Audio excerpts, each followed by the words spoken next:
arm in my hands as I climbed the front steps of my parents' house. Sunday dinner had been a tradition since I was old enough to remember, and even though I now live 40 minutes away and worked 60-hour weeks, I never missed it. The familiar scent of Mom's garlic bread wafted through the screen door, mixing with the sound of muffled voices from inside. I was about to knock when I heard my name. Sophie won't be a problem. She never says no to family. That was my father's voice coming from the kitchen. I froze, my hand suspended inches from the door. But 300,000? That's insane. How did you even? My mother's voice was strained, worried in a way I rarely heard. It doesn't matter how. That was Nathan, my older brother. His tone was defensive, sharp. What matters is that I need it handled before they start the legal proceedings.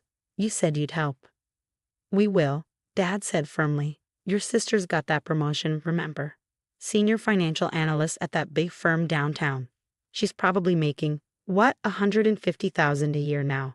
More, Nathan said. She mentioned something about bonuses. My stomach turned to ice. The lasagna dish suddenly felt like it weighed 100 pounds. We'll tell her it's for the house, Mom said, and I could hear her rationalizing already. That tone she used when she was convincing herself something wrong was actually right. Say we need repairs for the roof, the foundation. Maybe 30,000 at first, then medical bills. I'll say I need some procedures. We can spread it out over a few months. She'll give it, Dad agreed. She always does. Remember when Nathan needed that business loan 5 years ago? 20,000, no questions asked. Never even asked for it back when the business failed. That's because Sophie doesn't understand how the real world works, Nathan said, and I could practically hear his smirk. She still thinks family means something. It's almost sad. Don't talk about your sister that way, Mom said, but it was weak, perfunctory. I'm just saying, she's always been naive. Remember when she gave you guys her entire signing bonus to help with the mortgage? $40,000 just handed over. Who does that? A good daughter, Dad said, but there was something in his tone that made it sound like he was saying a foolish daughter. Exactly. So we'll milk this. Take care of my debt, maybe have some left over for that vacation house you've been wanting. Sophie won't even realize what's happening. We'll space out the requests, make each one sound desperate. She can't say no when Mom cries. I don't like lying to her, Mom said quietly. It's not lying, Nathan countered. We're family. Her money is family money. Besides, she doesn't have kids, doesn't have a husband. What's she spending it on anyway? That stupid apartment downtown. The one she worked her ass off to afford. I thought bitterly, my hands shaking. She'll be fine, Dad said with finality. Sophie's always been fine. That's what she does. She handles things. And we need this handled. Nathan, you're sure there's no other way? Unless you want me in federal prison for tax evasion and fraud, no. This is it. My lawyer says if I can pay it back before the audit goes deeper, they'll probably let it go with penalties. Tax evasion. Fraud. My successful brother, the one with the Mercedes and the McMansion, the one my parents bragged about at every family gathering, was a criminal, and they were planning to make me pay for it. We'll start next week, Mom said. After dinner today, I'll mention the roof. Plant the seed. Make it good, Nathan said. Cry if you have to. Sophie turns into pudding when you cry.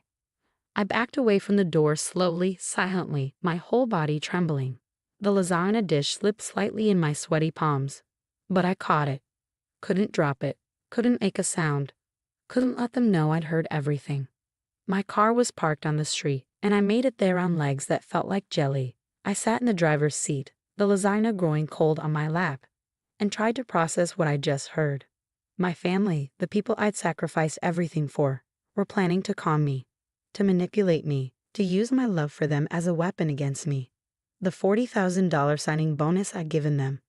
I'd lived on ramen for a year to build back my savings, the $20,000 for Nathan's business. I'd canceled the vacation I'd been planning for 3 years. Every time they needed money, I'd given it without question, thinking I was being a good daughter, a good sister. And they saw me as a mark, a knave fool to be exploited. My phone buzzed. A text from Mom. Where are you, sweetie? Dinner's ready. I stared at it for a long moment, then typed back, sorry, got called into work. Emergency audit. Rain check. 3 dots appeared immediately. Oh no. But we have something important to discuss. Can it wait? The roof. She was going to start with the roof, just like I planned. Sorry, Mom. Boss says it's urgent. Love you. I drove home in a daze, the lasagna still on the passenger seat like evidence of my old life. The life where I believed my family loved me, not just my bank account. By the time I reached my apartment, a plan was already forming in my mind. They wanted to play games. Fine, but they'd chosen the wrong mark. That night, I sat at my computer and began moving money. Every savings account, every investment, every liquid asset. I transferred all of it to new accounts they didn't know about. Then I called my bank and put fraud alerts on everything, changed all my passwords, set up two-factor authentication. My phone rang constantly. Mom, Dad, Nathan. I let them all go to voicemail. Monday morning, I walked into my boss's office and asked for a meeting.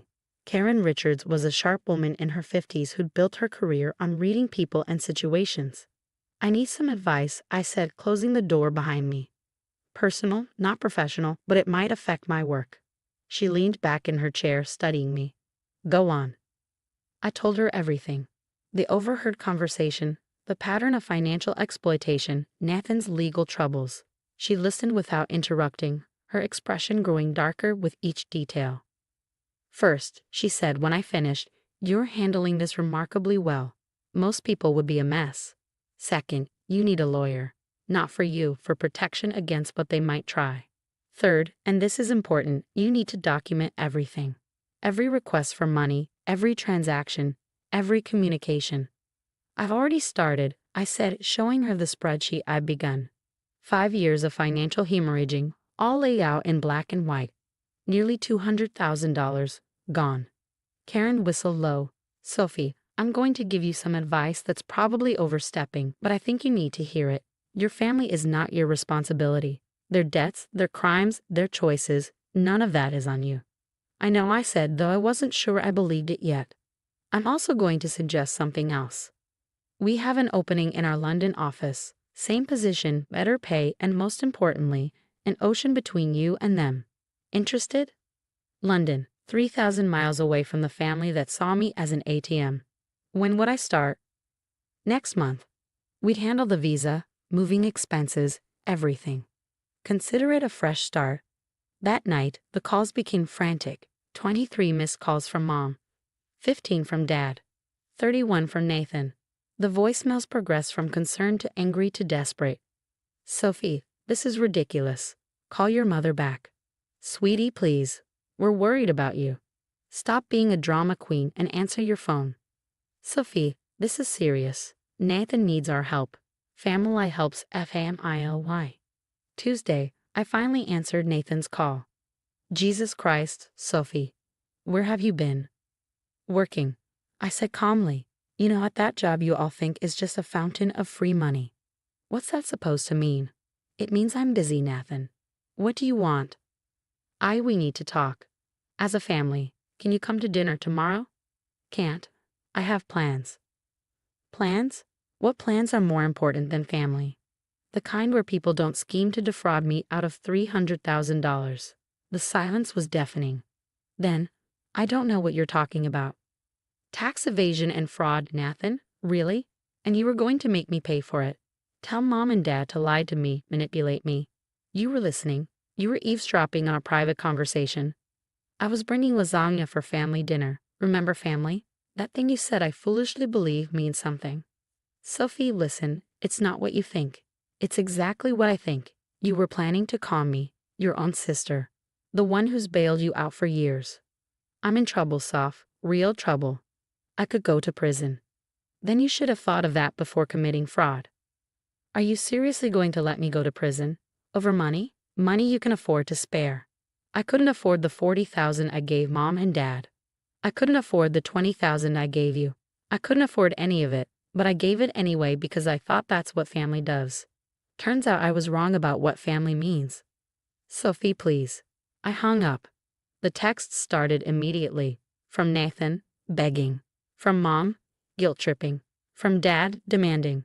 I archived them all without reading. Wednesday brought a new tactic. Mom showed up at my office building at lunch, tears streaming down her face. Sophie, please. Just talk to me. I'm your mother. I stood there in the marble lobby, watching the woman who'd given birth to me sob dramatically, and felt nothing. The tears that had always worked on me before seemed hollow now, theatrical. "We can talk," I said. "Right here. In public. Can't we go somewhere private?" "No. Say what you need to say." She glanced around at the people passing by, clearly uncomfortable. "Your brother is in trouble." "I know. Tax evasion and fraud. He told me. He made mistakes, but he's family. We have to help him." "No, you have to help him. He's your son. Use your money." "We don't have that kind of money, you know that." Then Nathan should have thought of that before breaking federal law. "How can you be so cold? This isn't like you." "You're right. The old Sophie would have already written the check." "The old Sophie believed you when you said family helps family. But the old Sophie didn't know that her family was planning to con her, to use her love against her." Mom's face went pale. "How did you?" "Does it matter? What matters is that I know exactly what you all think of me. The knave daughter. The family ATM. The mark. We never said. She'll never say no to family. She doesn't understand how the real world works. Sophie turns into pudding when you cry. Should I go on?" "Real tears now, not the manufactured ones." "We were desperate." "No, you were greedy." "There's a difference." I left her there in the lobby and went back to work. That afternoon, I accepted the London position. Thursday was quiet. Too quiet. No calls, no texts, no surprise visits. It made me nervous. Friday, I found out why. I was packing up my desk for the weekend when security called up. "Ms. Winters, there's a process server here for you." My family was suing me for the money I'd already given them, claiming they were loans that I was now demanding repayment on, causing them severe emotional and financial distress. I looked at the papers, then laughed. Actually laughed. They were trying to legally force me to give them money by claiming I was forcing them to give me money. It was so absurd, so desperately pathetic, that I couldn't even be angry. I called the lawyer Karen had recommended. "They have no case," she said after I'd emailed her the documents. "No written agreements, no documentation. This is harassment, plain and simple. We'll countersue if you want." "No," I said. "I don't want their money. I just want them gone." That weekend, I started packing, not just for London, but for a new life. One where love wasn't transactional, where family meant more than shared DNA, where I wasn't valued solely for my bank account. Nathan called one last time from a number I didn't recognize. "You're really going to let me go to prison?" "I'm not letting you do anything, Nathan. You're going to prison because you committed crimes. That's called consequences. I could lose everything. I've already lost everything. My family, my trust, my faith in the people who were supposed to love me. But you know what? It's liberating. I don't have to pretend anymore that you all care about me as anything more than a checkbook." "That's not true. Nathan, you literally sat in Mom's kitchen and planned out how to manipulate me. You laughed about how naive I am, how I don't understand the real world. Well, congratulations. I understand it now. Sophie, please, I'm begging you. Beg someone else. I'm done." I hung up and blocked the number. The movers came on a Tuesday. I watched them pack up my life, each box a step further from the family that had used me. My phone had been silent for days. They'd finally given up. As I was doing a final walkthrough of my empty apartment, I found a lasagna dish in the back of a cabinet. The one I'd been carrying that Sunday, full of food made with love for people who saw me as nothing more than a resource to be exploited. I threw it in the trash. At the airport, waiting for my flight to London, I got one last text from an unknown number. I almost deleted it unread, but curiosity won. It was from my mom. "I'm sorry, not for needing help, but for how we planned to get it. You deserved better. I hope someday you can forgive us." I stared at it for a long time, then typed back, "I hope someday you can deserve forgiveness." Then I turned off my phone and boarded the plane. 6 months later, I got word through my lawyer that Nathan had been sentenced to 18 months in federal prison. My parents had lost their house trying to pay for his legal defense. They'd moved in with my aunt in Florida. I felt nothing.